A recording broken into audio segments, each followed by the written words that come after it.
বিভিন্ন ঠাইত যি উচ্ছেদ অভিযান চলিছে তাৰ বাবে কিছু লোক আহি আমাৰ বিভিন্ন অঞ্চলত আশ্ৰয় লোৱা বুলি আমাৰ প্ৰশাসনে গম পাইছে আৰু তাৰ ভিত্তিতে আমি সমজিলা প্ৰশাসন আৰু সমজিলা পুলিচ প্ৰশাসন আমি সকলোৱে একেলগে বহি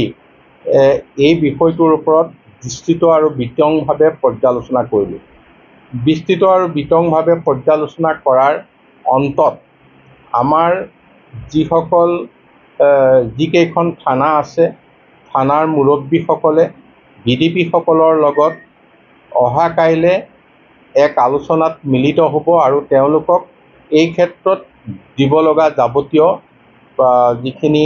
নিৰ্দেশ, সেই নিৰ্দেশখিনি চৰকাৰৰ ফালৰ পৰা তেখেতসকলক জনাব আৰু ইয়াত যাতে কোনো লোকৰ কোনো জাগাত প্ৰৱেশ ঘটিব নোৱাৰে তাৰ কাৰণে ব্যৱস্থা ল'ব। আমাৰ প্ৰশাসনৰ তৰফৰ পৰা এনেধৰণৰ গাঁওসমূহ ভ্ৰমণ কৰিব আৰু গাঁওসমূহত থকা গাঁওবুঢ়া বা VDP বা গাঁৱৰ যিখিনি মুৰব্বী তেওঁলোকক এই বিষয়টো অৱগত কৰিব যাতে তেওঁলোকে কাকো প্ৰশ্ৰয় দিয়াৰ ব্যৱস্থা নকৰে। আমি ঠিক তেনেধৰণে অহা সোমবাৰে পৰহিলে আমাৰ সমজিলা প্ৰশাসন, আমাৰ সমজিলা পুলিচ প্ৰশাসন, আমাৰ circle office, Kaliabor circle office,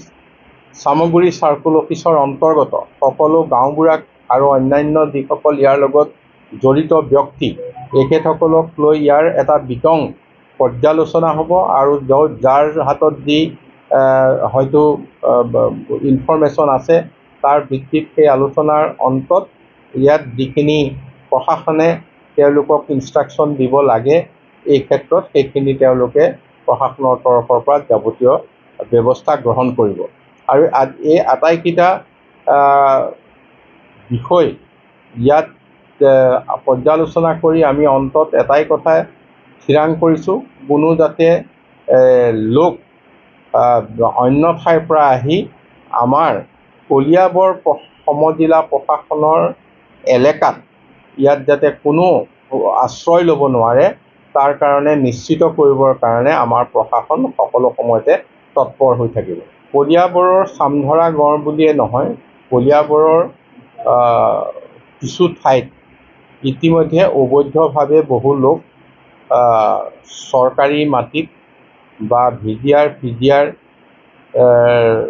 মাটিত বসবাস কৰি আছে বুলি এক খবৰ আহিছে। গতিকে আমি চাৰ্কুল অফিচৰ তৰফৰ পৰা এনে লোক ক'ত কিমান আছে এই ক্ষেত্ৰত আমি অনুসন্ধান কৰিবলৈ দিছোঁ। এইটো অকল কলিয়াবৰতে নহয়, আমি ৰাজহ বিভাগৰ তৰফৰ পৰা গোটেই অসমতে কিমান চৰকাৰী মাটি বা PGR মাটিত ইতিমধ্যে বেদখলকাৰী আছে ইয়াৰ তথ্যখিনি প্ৰথম আমি উলিয়াবলৈ দিছোঁ আৰু এই তথ্য ওলোৱাৰ পিছত পৰ্যায়ক্ৰমে এই ঠাইবিলাক আমি মুক্ত কৰাৰ ব্যৱস্থা কৰিম।